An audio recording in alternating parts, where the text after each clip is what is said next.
दोस्तों, आपके अपने YouTube चैनल FH क्लासेस पर आपका स्वागत है। दोस्तों, आज के इस वीडियो में हम बात करने वाले हैं प्रागैतिहासिक काल के बारे में। इससे रिलेटेड आज हम तमाम फैक्ट के बारे में डिस्कस करेंगे और साथ ही वन लाइनर फॉर्म में इसको हम डिस्कस करेंगे।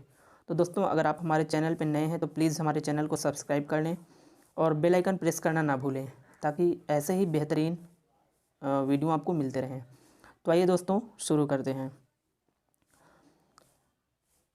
प्रागैतिहासिक का क्या अर्थ होता है? तो दोस्तों, इसका अर्थ होता है वह इतिहास जिसे पुरातात्विक साक्ष्यों के आधार पर लिखा गया हो, उसे बोलते हैं प्रागैतिहासिक काल। दूसरा पॉइंट देखिए कि मानव को आग का ज्ञान किस काल में हो गया था? तो दोस्तों, इसका जवाब है पूरा पाषाण काल। मानव को आग का ज्ञान जो है वो पूरा पाषाण काल में हो गया था। अगला पॉइंट देखें कि पेबुल उपकरण किस काल से संबंधित है? तो दोस्तों, इसका जवाब है निम्न पूरा पाषाण काल। पेबुल उपकरण एक तरह का उपकरण होता था।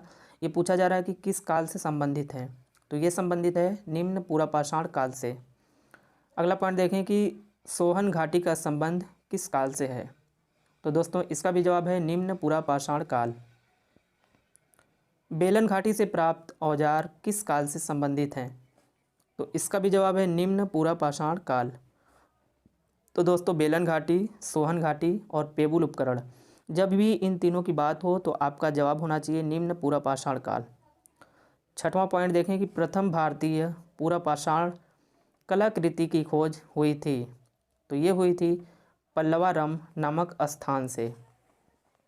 सातवां पॉइंट देखें पूरा पाषाण काल में मानव था, यानी पूरा पाषाण काल में मानव क्या था? तो ये था आखेटक एवं खाद्य संग्राहक। आठवां पॉइंट देखें नव पाषाण काल में मानव था, तो ये था उत्पादक एवं उपभोक्ता। नव पाषाण काल में मानव जो उत्पादक भी था और उपभोक्ता भी था। नौवां पॉइंट देखें शुल्कों से बने औजार किस काल से संबंधित हैं? तो ये संबंधित है मध्य पाषाण काल से। प्रागैतिहासिक स्थल यानी भीमबेटका से प्राप्त हुए हैं चित्रकला के साक्ष्य। प्रागैतिहासिक स्थल भीमबेटका से प्राप्त हुए हैं, तो वो प्राप्त हुए हैं चित्रकला के साक्ष्य प्राप्त हुए हैं। भीमबेटका कहाँ स्थित है? भीमबेटका कहाँ स्थित है? तो मध्य प्रदेश के रायसेन जिले के अब्दुल्लागंज में भीमबेटका स्थित है। 12 नंबर पॉइंट देखें कि मानव द्वारा पशुपालन किस काल से प्रारंभ किया गया था? मानव ने पशुओं यानी जानवरों का पालना कब से शुरू किया? कब उनको लगा कि हम अगर जानवरों को पालते हैं तो इससे हमें दूध, खाल या बहुत सारी चीज़, ईंधन के लिए गोबर वगैरह मिलेगा? तो ये उनको इल्म हुआ, ये नॉलेज उनको हुआ मध्य पाषाण काल से। मध्य पाषाण काल में मानव ने जानवरों को पालना शुरू किया।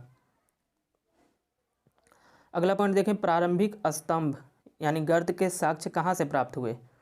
तो ये हुए थे सराय नाहर तथा मैदहा से। 14 नंबर पॉइंट देखें कि मानव का प्रथम पालतू पशु कौन था? दोस्तों, ये क्वेश्चंस बहुत बार एग्जाम्स में पूछे गए हैं और इसीलिए हमने इसको सम्मिलित किया है यहाँ पे। मानव का प्रथम पालतू पशु कौन था? तो मानव ने पशुपालन जो है वो मध्य पाषाण काल में शुरू किया था, लेकिन उसमें भी सबसे पहले जिस पशु को यानी जिस जानवर को मानव ने पाला तो वो था कुत्ता। अगला पॉइंट देखें कि मानव ने किस धातु को सर्वप्रथम उपयोग किया था? तो इसका जवाब आप जानते होंगे, तांबा। 16 नंबर पॉइंट देखें कि मानव द्वारा सर्वप्रथम कौन सी फसल उगाई गई?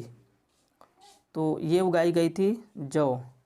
8000 BC के प्रारंभ में मानव द्वारा सबसे पहले जिस फसल को उगाया गया था यानी पैदा किया गया था वो था जौ, जो गेहूं की शक्ल का होता है, गेहूं की तरह ही होता है, जिसका सत्तू बनाने के काम आता है। तो ये बनाया गया था 8000 BC के यानी बिफोर क्राइस्ट के प्रारंभ में। 17 नंबर पॉइंट देखें कि कृषि का प्रथम साक्ष्य किस स्थल से प्राप्त हुआ है? तो इसका जवाब है मेहरगढ़ से। चावल के प्राचीनतम साक्ष्य कहाँ से प्राप्त हैं? तो दोस्तों, चावल के प्राचीनतम साक्ष्य जो हैं वो हैं कोल्डिहवा से प्राप्त होते हैं। पूर्वी भारत का प्रमुख नवपाषाणकालीन स्थल कौन सा है? तो ये है चिरांद। दोस्तों, 21 नंबर पॉइंट देखें मानव ने कुंभकारी किस काल से प्रारंभ की? तो ये किया था नवपाषाण काल से। 22 नंबर पॉइंट देखें कि ताम्रवती नाम से किस संस्कृति को जाना जाता है, तो ये जाना जाता है आहार संस्कृति को। दोस्तों 23 नंबर पॉइंट देखें, बहुत ही इंपॉर्टेंट है कि हड़प्पा की कनिष्ठकालीन संस्कृति कौन सी है, तो ये है कैथा संस्कृति। हड़प्पा की कनिष्ठकालीन संस्कृति के बारे में अगर बात हो तो आप ये जानें कि कैथा संस्कृति को हड़प्पा कालीन की संस्कृति के रूप में जाना जाता है। 24 नंबर पॉइंट देखें, ताम्रपाषाण कालीन इनाम गांव बस्ती किस संस्कृति से संबंधित है, किस संस्कृति से संबंधित है, तो ये है जोरवे संस्कृति से। दोस्तों अगला पॉइंट देखें कि बड़ी संख्या में दफनाए गए बच्चों के शवाधान किस संस्कृति से प्राप्त होते हैं, तो ये प्राप्त होते हैं जोरवे संस्कृति से।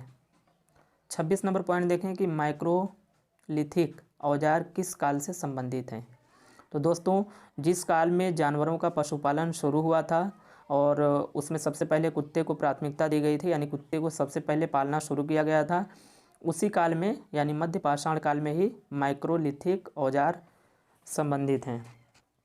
अगला पॉइंट देखें कि आधुनिक मानव होमोसेपियंस का प्रादुर्भाव किस काल में हुआ, तो ये हुआ था उत्तर पूर्व पाषाण काल में। 28 नंबर पॉइंट देखें कि मानव को अग्नि का ज्ञान किस काल में हो गया था, तो दोस्तों मानव को अग्नि का ज्ञान जो है वो पूरा पाषाण काल में हो गया था। मानव ने अग्नि का उपयोग करना किस काल में सीखा, तो ज्ञान जो है वो पूरा पाषाण काल में हो गया था, लेकिन मानव ने अग्नि का इस्तेमाल जो है वो नव पाषाण काल में करना शुरू किया। दोस्तों 30 नंबर सवाल देखें कि भारत में एकमात्र मानव सदृश कपि पाया जाता है, वह है, तो वह है असम का श्वेतभ्रू गिबन। दोस्तों जो पॉइंट आपको लगे कि हाँ ये मोस्ट इम्पॉर्टेंट है, हालांकि हमने इसमें उन्हीं पॉइंट्स को सम्मिलित किया है जो ज़्यादातर परीक्षाओं में पूछे गए हैं, तो ये तो पूरा मोस्ट इम्पॉर्टेंट है। आप चाहें तो इसे नोट डाउन कर लें या फिर आप चाहें तो इस वीडियो को सेव कर सकते हैं और बाद में इस वीडियो को देख सकते हैं ताकि आपका कंठस्थ हो जाए। अगला पॉइंट देखें कि भारत के पूर्व पाषाण काल में अधिकांश औजार बने होते थे, तो ये बने होते थे पत्थर के। दक्कन के अंश टीले क्या प्रदर्शित करते हैं, तो दोस्तों दक्कन के अंश टीले जो हैं वो नव पाषाण काल में मवेशी रखने वालों की बस्ती के अवशेष के रूप में जाने जाते हैं। ताम्र संचय संबंधित है, 34 नंबर पॉइंट देखें कि ताम्र संचय संबंधित है, तो ये है गेरुवर्णी मृद्धांड से। 35 नंबर पॉइंट देखें कि ब्लेड से बने औजार किस काल की प्रमुख विशेषता थे, तो ये थे उत्तर पाषाण काल के। सिंगी तालाब तथा 16 आर पुरास्थल कहाँ स्थित है, तो दोस्तों ये स्थित है राजस्थान में। 37 नंबर पॉइंट देखें कि शल्क निर्मित औजार किस काल की प्रमुख विशेषता थे, तो ये थे मध्य पुरापाषाण काल के। 38 नंबर पॉइंट देखें कि कपास के प्राचीनतम साक्ष्य कहाँ से प्राप्त हुए हैं, तो ये भी हमें प्राप्त हुए हैं मेहरगढ़ से। 39 नंबर पॉइंट देखें कि भारत में मानव का सर्वप्रथम साक्ष्य कहाँ से मिलता है, तो दोस्तों मानव का सर्वप्रथम साक्ष्य जो है वो मिलता है नर्मदा घाटी से, जो कि मध्य प्रदेश में स्थित है। 40 नंबर पॉइंट देखें किस युग को चालकोलिथिक युग कहा जाता है, तो ये कहा जाता है ताम्र पाषाण युग को। 41 नंबर पॉइंट देखें कि मेहरगढ़ से किन किन संस्कृतियों के अवशेष प्राप्त हुए, तो मेहरगढ़ से पाषाण संस्कृति से लेकर हड़प्पा संस्कृति तक के अवशेष प्राप्त हुए हैं। 42 नंबर पॉइंट देखें कि नवदा टोली का उत्खनन किसने करवाया था, तो दोस्तों नवदा टोली का उत्खनन जो है वो HD संकालिया ने करवाया था। 43 नंबर पॉइंट देखें कि नवदा टोली किस राज्य में अवस्थित है, तो ये अवस्थित है मध्य प्रदेश में। 44 नंबर पॉइंट देखें कि वृहद पाषाण स्मारक या मेगलिथ थे, तो ये थे मृतकों के दफनाने के स्थान, जिसको हम वृहद पाषाण स्मारक या मेगलिथ के नाम से जानते थे। 45 नंबर पॉइंट देखें कि राख के टीले किस नवपाषाणिक स्थल से प्राप्त हुए हैं, तो दोस्तों राख के टीले जो प्राप्त हुए हैं वो प्राप्त हुए हैं हमें संगन कुल्लू तथा पिकलिहल सेल से। भारत में किस शिलाश्रय से सर्वाधिक चित्र प्राप्त हुए हैं, तो ये प्राप्त हुए हैं भीमबेटका से। दोस्तों भारतीय पुरातत्व सर्वेक्षण विभाग किस मंत्रालय के अधीन कार्य करता है, तो ये कार्य करता है संस्कृति मंत्रालय के अधीन। 48 नंबर पॉइंट देखें कि राष्ट्रीय मानव संग्रहालय यानी इंदिरा गांधी राष्ट्रीय मानव संग्रहालय कहाँ स्थित है? तो ये स्थित है भीमबेटका में। दोस्तों इस वीडियो का लास्ट क्वेश्चन देखें। 50 नंबर क्वेश्चन है कि सबसे पुराना विश्वविद्यालय कौन सा है? तो दोस्तों तक्षशिला जो है वो सबसे पुराना विश्वविद्यालय है। दोस्तों आज के लिए आपका ये सवाल है कि मानव ने सबसे पहले किस जानवर को पालना शुरू किया था? तो दोस्तों इसका जवाब जो है वो आप कमेंट बॉक्स में कमेंट करके ज़रूर बताएं। दोस्तों इस पीडीएफ को क्रिएट करने का पूरा श्रेय हमारे टीम के मेंबर मोहम्मद फैज़ सर को जाता है। उन्होंने कठिन परिश्रम के बाद इस पीडीएफ को क्रिएट किया है।